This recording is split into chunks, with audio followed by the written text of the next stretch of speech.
Hello everybody, welcome to Deluxe Collectibles, and today I'm going to be doing my reaction and review for LEGO Ninjago Season 12, Episode 3, Level 13. So if you would like to see my full reaction to the episode, then be sure to head down to the description below, where you'll find a link right at the top that will lead you over to Google Photos, where you'll be able to see my full uncut reaction to the episode, and then you can come back over to YouTube, where you'll be able to see my full spoiler review for the episode, which without further ado, we'll get into that right here.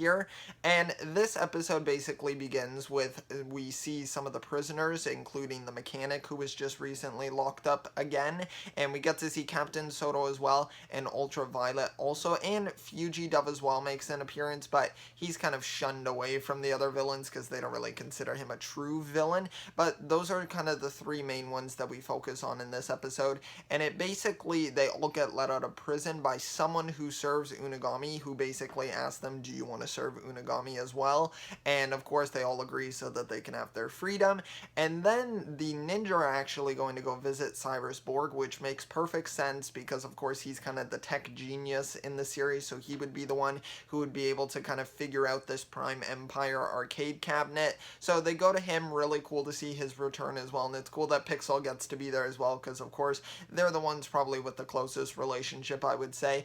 And we get to learn something interesting, that actually Prime Empire is even more complex than the Digiverse that Borg had created, so it's pretty insane to just know how much there's going to be to explore within Prime Empire. And we also get to find out, which was interesting, that Zane and Pixel will be unable to enter into Prime Empire because they could possibly get corrupted by the game, so that makes sense because they are ninjroids, or at least Zane is, and then Pixel, I guess, could be considered the same. They're both robots, basically, so they'd be unable to enter, but the other ninja are. And basically, the prisoners that were let out, their goal is to try to get to Borg Tower, to the top of it, so that they'll be able to get the Prime Empire cabinet and kind of steal it away from the ninja so that they can all enter the game to serve Unagami. So basically, that's their mission, and throughout the mission, it's kind of a running gag that some of the things that they have to do, like get through a laser field and stuff, would have been easy with Fuji Dove.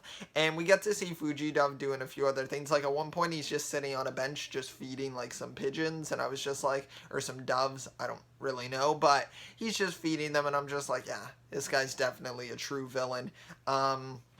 So basically, we get to see that they're all trying to get to the top of the tower while the ninja are trying to figure out how to get to the game. And they, like, figure out, of course, that you have to get to level 13 because there's a bunch of news reports about it, basically.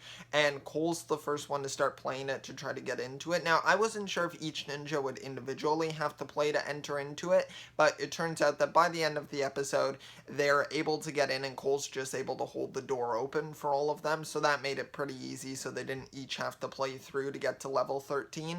Only one of them had to. So by the end of the episode, the ninja get to enter into Prime Empire, so I'm really curious to see where that winds up going. And we get to see Pixel and Zane and Cyrus Borg kind of team up together and escape the tower, because by the end of the episode, the villains of the episode wind up making it to the top of the tower, and they get the cabinet, but then the mechanic tries to use it and it doesn't work, and it's because Zane stole the motherboard chip from the first episode that the mechanic was trying to steal. They basically take that out of the machine, so now it's unable to operate. So they've kind of stopped those villains from getting into the game. So now it seems like the main ninja for this like sort of season that are going into Prime Empire aren't really going to have to deal with them, at least for the moment. So I'm curious to see. They like to split up the ninja groups. Now we have a smaller group back in Ninjago with Zane and Pixel and Borg. I'm wondering if Borg will still be a part of it. I'm assuming so, that he'll do something, like not a part of like the direct action, but at least kind of be at their base of operations, I would assume.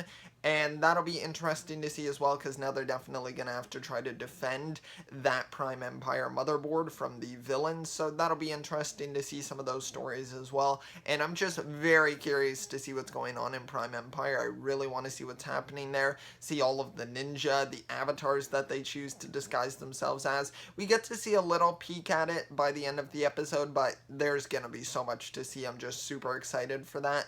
So overall, I think it was a well done episode. I enjoyed it quite a bit. I thought it was cool how they kind of just chose to bring back Cyrus Borg. I thought that was really smart. I honestly wouldn't have even thought about that, but it makes so much sense because he's like the tech sort of whiz when it comes to Ninjago. And then it was cool to see the three villains that they focused on. The small little jokes about Fuji Dove was pretty funny as well. So overall, I thought it was a pretty well-rounded episode. Did a good job of kind of forwarding the story as well. It didn't feel like any sort of filler or anything.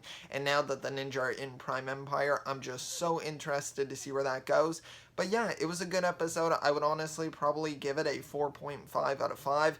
I'd say it was really well done. But let me know your thoughts on the episode down below in the comment section. If you enjoyed the video, I would appreciate it if you could leave a like and also subscribe for future reactions as well. I'm going to try to get through Prime Empire as quickly as I can so that I can move on to Master of the Mountain. So stay tuned for all of that on the channel. I would really appreciate the support, and I will see you all next time. And always remember, keep on collecting.